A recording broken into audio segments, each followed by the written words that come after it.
7 de la mañana, 7 minutos, lo decía recién Julia Estrada en la tapa. FMI aprobó los derechos especiales de Giro. ¿Nos corresponde cuánto?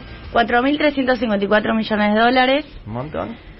Es un montón de plata, sí, pensar que, por ejemplo, Argentina en el 2020 más o menos perdió eso de reservas por distintas razones. Una parte más considerable por haber pagado algunos vencimientos de capital previo a la reestructuración de septiembre del año pasado, que de hecho fue muy criticado eso, pero bueno, se pagó.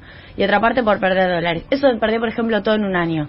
Y el Banco Central lo empezó a recuperar más o menos al final del 2020, y ya en lo que va para marzo ya había recuperado todo lo que había perdido. Bueno, eso en una sola vez nos lo va a desembolsar el fondo. Hay algunas cuestiones interesantes del comunicado del FMI que está subido a la web. Bueno, en primer lugar, la propia, ¿cómo decir?, mirada de Cristalina Georgieva en relación a lo que esto significa, en donde habla de la pandemia, la recuperación de la pandemia y un crecimiento resiliente y sostenible. Y luego hay otra cuestión importante. En el último párrafo del comunicado dice lo que ya había dicho acá Martín Guzmán, que se estaba negociando. Es decir, me parece interesante que aparezca al menos en la mención. Dice que el Fondo Monetario Internacional está estudiando opciones para ayudar a los países miembros más pobres y vulnerables en sus esfuerzos de recuperación. Podría considerarse, así en condicional, un nuevo fondo fiduciario para la resiliencia y la sostenibilidad para facilitar un crecimiento más resiliente. Y antes estaba diciendo que ese fondo podría significar un reparto de los DECs de los países que no lo necesitan a los que sí los necesitan. Claro, pues los DEC, recordemos, se lo mandan a todos los socios del fondo.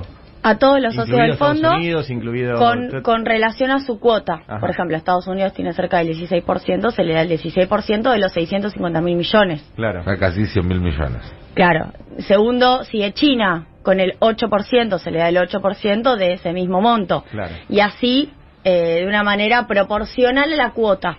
Ahí, Juli, el tema también, para ver el detalle, es que habla de redistribuirlos a países vulnerables y de ingresos bajos, que es un problema que históricamente tiene la Argentina en el FMI, porque Argentina no es un país de ingresos bajos, sino de ingresos medios, entonces suele quedar afuera de los planes más beneficiosos, a pesar de ser un país con muchos problemas en ese sentido. Ahí entiendo que es donde está Guzmán tratando de ver que le armen una especie de solución desastre, ¿no? No desastre, sino de espacio sastre, en el sentido a medida de la situación argentina. Sí, algo artesanal. Exactamente. Sí, eso es así. De hecho, Guzmán viene con el speech de los países de ingresos medios hace tiempo para discutir todo, para discutir desde patentes de vacunas hasta para discutir esto. A mí me parece relevante este tema. Sí, también para considerar, Argentina está discutiendo qué hacer con esta plata. Lo hemos conversado en otra oportunidad, la vez que vine. Sabemos de la última afirmación de la vicepresidenta Cristina Fernández de Kirchner en relación a la no posibilidad de utilizar esto para gasto social y sí para cancelar. Esto ha quedado ahí, no ha habido nuevas afirmaciones de parte de nadie, pero sí nosotros habíamos hecho un cálculo, que lo mencioné el otro día que hablé por teléfono, en relación a si sería posible financiar gasto social más allá de los dólares, que sería el escenario probable si efectivamente los dólares se utilizan para pagar, aunque siempre hay una especulación de si no se logra un acuerdo previamente y al final ese desembolso de los dólares de los DECs no se usa para pagar, que también podría ser una posibilidad. Y la verdad es que lo que nos da es que tanto vía por emisión como por gasto fiscal vía colocación de esos fondos en el mercado, hay muchísimo margen para utilizar pesos para gastar sin necesidad de vender dólares en el mercado. Bien. Que por cierto, a mí vender dólares en el mercado, a mí, Julia, siempre me pareció una solución difícil, más allá de que estamos en pandemia y que se entiende la necesidad.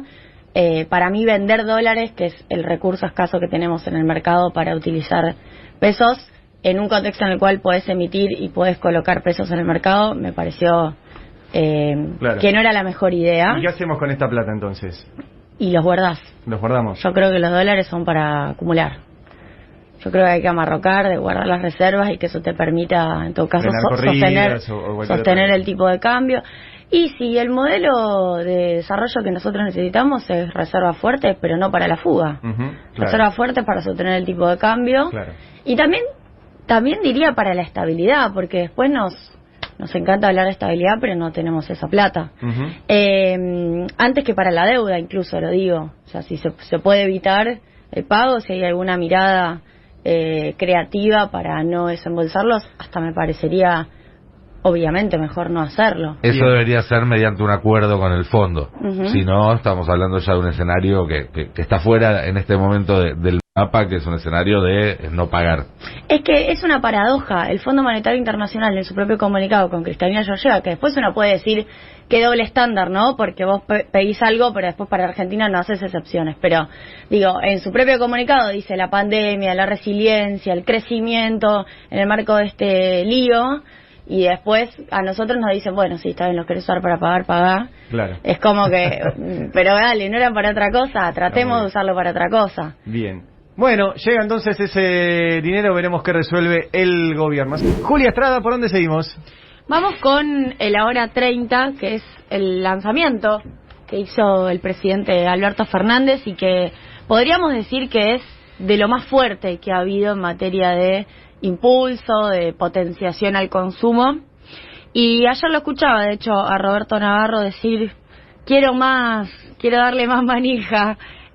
Bueno, estamos en eso, me parece que sí, que es un programa que ha tenido éxito en sus versiones ahora 3, ahora 6, Sí. ahora 12, y se extiende a ahora 24 y ahora 30, ¿no? Se llama ahora 30, pero tiene las dos nuevas versiones que son cuotas, digo, para los que nunca tuvieron posibilidad, aunque es raro, porque la verdad es que lo ofrecen todos los comercios que terminan estando adheridos, sobre todo electrodomésticos, se paga o en 24 cuotas o en hasta 30 cuotas, lo cual te termina dando efectivamente una tasa de interés por debajo, o sea, te termina conviniendo siempre porque vas a estar por debajo de la inflación, digamos. Las cuotas van a estar siempre... ¿cómo decir? Achicándose, digo, para que... Sí, tasa negativa en términos totales, pero digo, achicándose en su tamaño respecto a supuestamente ingresos que van a ir aumentando. Siempre la tasa fija en Argentina, la cuota fija, perdón, en Argentina te conviene por eso, porque la inflación va a ir aumentando, incluso si baja, va a ir aumentando menos, pero incluso si baja va a ir aumentando con cuotas fijas. Esto la verdad que lo que está bueno es el nivel además de potencia que genera para toda la industria que se acopla en el marco de las ventas, fundamentalmente electrodomésticos, por ejemplo, para mencionar algunos que sé que Fabo estuvo estos días también mencionando: electrodomésticos, televisores, lo único que no hay es celulares, esto para aclarar, pequeños electrodomésticos, computadoras, notebooks, tablets, colchones, sommiers, muebles para el hogar, materiales y herramientas para la construcción, que también es súper relevante considerando que además la construcción se está empujando con otras medidas, como por ejemplo las de Ferraresi en el marco del relanzamiento del Procrear, bicicletas, que incluye además las eléctricas, neumáticos, accesorios, repuestos de autos, en fin. Había sido un programa, por ejemplo, los últimos datos que hay son interesantes respecto de lo que generó en materia de movimiento. Por ejemplo, en el primer semestre fueron 363.000 millones de facturación. Sí.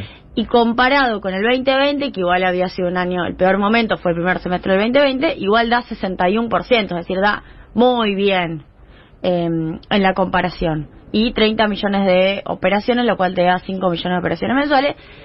Mueve la economía, mueve la rueda de la economía, ojalá que funcione para que realmente se use y que eso pueda dinamizar en la industria. Eso es lo más interesante. Ayer en algunos noticieros y canales de noticias que no suelen tener una mirada muy positiva de los anuncios, decían, bueno, el gobierno anunció esto, pero no se sabe si se va a poder cumplir, si los bancos van a dar, si te va a dar el límite de la tarjeta. Esto, digamos... ¿dónde se va a conseguir? ¿Va a ser en todas las casas de electrónicos o no? ¿Va a ser para compras online o no? Los productos, entiendo, son solamente aquellos que son industria argentina, que no sirve para productos importados, pero digamos, ¿es un programa fácil de aplicar o puede ser que lo que se anuncie no termine viéndose en las vidrieras y en los comercios? Bueno, ese riesgo siempre está. Si funciona igual que si se operativiza igual que como se operativizó el Ahora 12, con una participación de los bancos y al mismo tiempo con una fuerte participación del comercio, porque ahí hay una coparticipación en el programa, debería poder estar en todos lados, porque es un programa que te permite vender. O sea, lo que hace que el comercio entre es que vende. Bien. Entonces, es con tarjeta de crédito, sí, fundamentalmente, es con tarjeta de crédito y es pagando con tarjeta de crédito. No sé cuál era la otra pregunta. No, y la otra pregunta es, ¿el costo financiero de esto lo asumen los bancos o los comercios? Porque si lo asumen los comercios también está el riesgo de que de repente mañana estén todos los precios 10 puntitos o 15 puntitos inflados más arriba para atajarse del hora 30. Mira, esa es la pregunta, Nico. Yo entiendo que se va a coparticipar, como siempre. Si tengo alguna otra novedad, la traigo para acá. Dale. Bien. Pero estar atentos a eso, ¿no? Al Sí, que claro. hace el piola y de repente algo que salía 15, lo sube a 20 y te da las cuotas porque, bueno, nada, Sí. no es la idea. O la típica en efectivo. La de aumentarte antes. Descuento en efectivo. Decís, chabón. Bueno, buenísimo. Entonces, ahora 24, ahora 30 y se suman a las que ya había, que es ahora 3, ahora 6, ahora 9 y ahora 12. O sea, pueden, si tienen tarjeta y algo de guita que les haya quedado, comprar en cuota. Bueno, 8 de la mañana, 35 minutos. Julia Estrada, ¿qué datos tenemos de recaudación? A ver. Una buena, aumentó en julio casi 67% interanual, es decir, en términos reales le está ganando la infla, que viene muy alta la inflación, pero con ese dato le ganas. Básicamente esto significa más guita para el Estado y no estamos incluyendo el aporte extraordinario de grandes fortunas, que está en 23.000 millones en julio, según informó además el Ministerio de Economía. Bien. Y dos datos relevantes en relación a IVA. Da 24% el aumento real de IVA, real, o sea, te está dando un 86% nominal en julio, por ende un 24% real, lo cual significa que es un termómetro del consumo Que se está consumiendo más. que se está consumiendo más. Bien. Está bueno eso. Al Sí. fin, ¿no? Al fin, porque venimos con un primer semestre, bueno, siempre lo hemos dicho todo, el primer semestre, a 2 velocidades, recuperación heterogénea, los salarios atrás de la recuperación de la actividad económica, la actividad económica arriba que en el 2019, pero los salarios abajo que en el 2019. Bueno, esto debería empezar a cambiar ahora en el segundo semestre. Sí.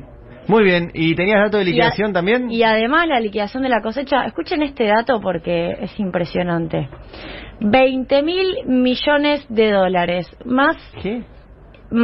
precisamente 20.179 millones de dólares con julio adentro, en el primer semestre, lo cual te termina dando el mejor desempeño en 15 años. Wow. Y eso, digo, ya lo dije varias veces, es lo que permite que el Banco Central compre dólares, pero ojo que es un montón de guita, Sí, hay que comprar claro. más dólares todavía, porque no vuelven a pasar estas cosas, es una conjunción de buena cosecha con buenos precios internacionales. Y también si uno lo mira en términos de ciencia ficción, ¿qué hubiera pasado si no hubiera habido este nivel de liquidación de cosecha? Y posiblemente no hubiéramos podido comprar todos los dólares que compramos del Banco Central, con lo cual hay que recontra aprovecharlo. Muy bien, 8:37.